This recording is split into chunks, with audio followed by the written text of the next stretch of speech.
അടൂരിൽ 17-കാരിയെ പീഡിപ്പിച്ച സംഭവത്തിൽ 4 പേർ പോലീസ് കസ്റ്റഡിയിൽ.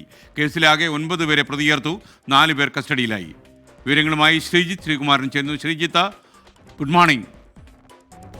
പത്തനംതിട്ടയിലെ ഒരു കാര്യം കഴിഞ്ഞതേ ഉള്ളൂ, അപ്പോഴതിൻ്റെ പിന്നാലെ അടൂരും വന്നു. അതേ ജില്ലയിൽ തീർച്ചയായും എസ് കെ എൻ, അടൂരിലാണ് അടുത്ത പോക്സോ കേസ് രജിസ്റ്റർ ചെയ്തിരിക്കുന്നത്. 9 പ്രതികളുണ്ട് എന്നാണ് പറയുന്നത്. ഇതിൽ 4 പേർ ഇപ്പോൾ പോലീസ് കസ്റ്റഡിയിലായിട്ടുണ്ട്. 17-കാരിയെയാണ് ഇത്തരത്തിൽ കഴിഞ്ഞ വർഷം മുതൽ പീഡിപ്പിച്ചിരിക്കുന്നതെന്ന് മനസ്സിലാക്കുന്നത്.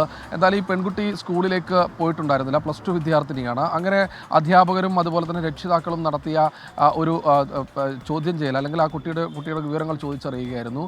കാര്യമായ രീതിയിലൊന്നും പറഞ്ഞില്ല. അതിനുശേഷം സ്കൂളിൽ എത്തിച്ച് ഒരു കൗൺസിലിംഗ് നൽകി. ആ കൗൺസിലിങ്ങിലാണ് ഞെട്ടിക്കുന്ന പീഡന വിവരം പുറത്തറിയുന്നത്. അതിൽ 9 പ്രതികളുണ്ട്. വിവിധ സ്ഥലങ്ങളിൽ കൊണ്ടുപോയി പീഡിപ്പിച്ചു എന്നാണ് പറയുന്നത്. 4 പേരെ പോലീസ് ഈ മൊബൈൽ ഫോൺ ടവർ ലൊക്കേഷൻ അടക്കം കേന്ദ്രീകരിച്ചുകൊണ്ട് നടത്തിയ അന്വേഷണത്തിൽ ഇന്നലെ രാത്രിയോടുകൂടി കസ്റ്റഡിയിലെടുത്തിട്ടുണ്ട്. ഇന്ന് അറസ്റ്റ് അടക്കം രേഖപ്പെടുത്തും.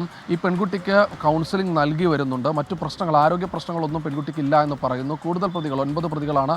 നേരത്തെ പത്തനംതിട്ട പോക്സോ കേസിൽ അത് 58 അല്ലെങ്കിൽ 60 എന്ന ഒരു കണക്കിലേക്കൊക്കെ പോയിരുന്നു. പക്ഷേ ഇത് വിവിധ കേസുകളിലായി 9 പ്രതികളാണ് ഉള്ളത്. എന്തായാലും പോലീസിന്റെ അന്വേഷണം ദ്രുതഗതിയിൽ പുരോഗമിക്കുകയാണ്. കൂടുതൽ അറസ്റ്റുകൾ ഉടൻ ഉണ്ടാകുമെന്ന് പറയുന്നു.